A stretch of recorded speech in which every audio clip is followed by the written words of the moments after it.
35 tonnes dont les abris provisoires, des kits hygiéniques, du matériel médical et cellules nutritionnelles, tel est l'essentiel du pont aérien humanitaire réceptionné ce vendredi 10 mars 2023 à l'aéroport international de Goma par le gouverneur militaire du Nord Kivu, le lieutenant-général Constant Ndima Kanga. Cette dotation a été accompagnée par Jean-Marc Chataignier, ambassadeur de l'Union européenne, et Bruno Aubert, ambassadeur de la France. Le témoignage que nous apportons, c'est un témoignage de solidarité, de considération pour les populations.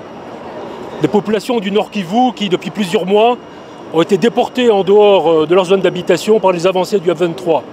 Mais au-delà de ces populations-là, notre considération va à toutes les populations du Kivu dans son ensemble, de l'Ituri, du Sud Kivu, qui sont toujours et encore, malheureusement, pour certaines d'entre elles, victimes d'exactions, qui vivent dans des camps de déplacés, qui ne vivent pas dans des conditions dignes. Et donc ce témoignage, nous voulons l'apporter aussi face à une situation qui est intolérable, qui n'est pas acceptable. Ce qui se passe ici, dans l'Est du Congo, est inacceptable.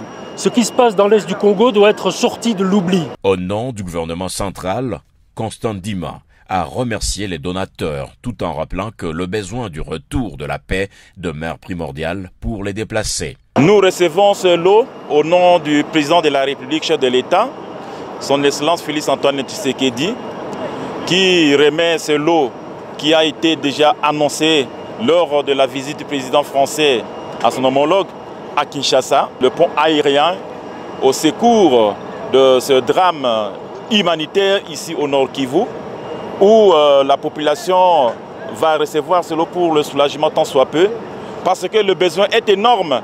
Une autre dotation d'aide humanitaire est annoncée dans le tout prochain jour.